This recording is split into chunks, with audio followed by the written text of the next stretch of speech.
Latest on the shooting at LAX. We're learning more this morning about the suspect, Paul Ciancia, who's now facing federal murder charges as we learn more about what actually happened in the moment of crisis and what exactly was written on that note he was carrying in his bag. ABC's David Wright has been covering this story from the jump, and he's at LAX once again this morning. David, good morning. Good morning, Dan. This morning, the alleged gunman is in a hospital room a few miles away from here, said to be unresponsive after a gunshot wound to the head. If he ever does regain consciousness, he'll now face charges that could carry the death penalty. The criminal complaint filed in federal court Saturday includes chilling new details about the rampage. The FBI says Ciancia was dropped off at LAX Friday morning. In his bag, a Smith & Wesson assault rifle like this one, with 5 extra magazines, fully loaded.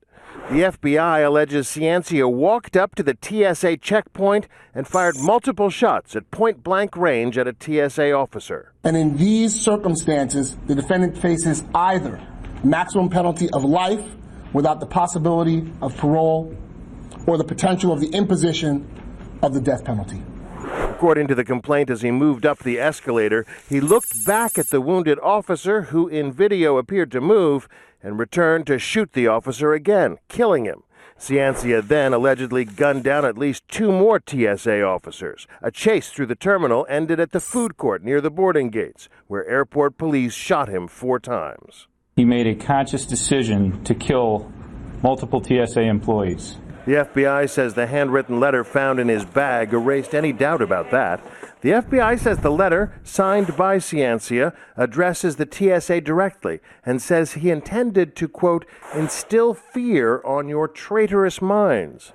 The widow of Gerardo Hernandez, the 39-year-old father of 2 who found himself in the line of fire, read a brief statement to reporters outside their home.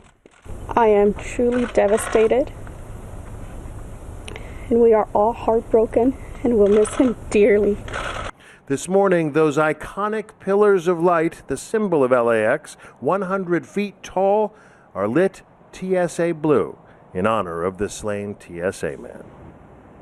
As of this morning, all terminals, all airlines are back to normal operations here. But as you can imagine, for the folks who work here and for the folks traveling through, it's going to take a while to shake what happened, Bianna. So many people still rattled by that event. All right, David, our thanks to you. Well, while the suspect's motive remains a mystery this morning, we are learning more about the people who knew him. There are warning signs that could hold clues as to why he went on the shooting spree targeting TSA workers.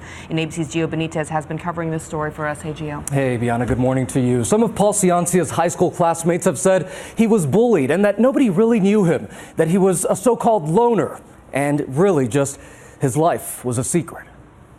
This morning, a clearer picture of 2 different Paul Ciancias, the man allegedly responsible for Friday's shooting rampage, and the French horn player classmates from this Delaware Catholic school remember as an introvert, perhaps even a target for bullies. This guy was in my senior class. It's blowing everyone's mind. Everyone's kind of shocked. Jeff Skidmore says he saw Ciancia every morning for at least 3 years. Yeah, he was a loner, like at lunch, he'd sit by himself. Ciancia graduated in 2008, moving to Los Angeles.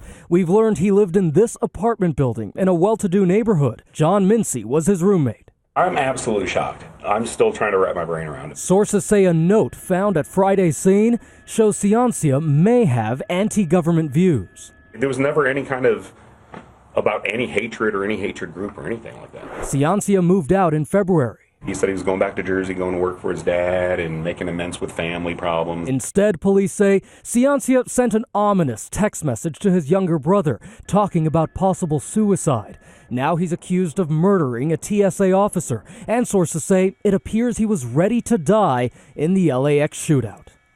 And that high school classmate tells us it was a small school, everybody knew each other, but for some reason they say Paul Ciancia just kept to himself. Only a few people there in that school kept to themselves, and that Paul Ciancia was just one of them. Sometimes this is something we often hear in cases like this. Gio, thank you.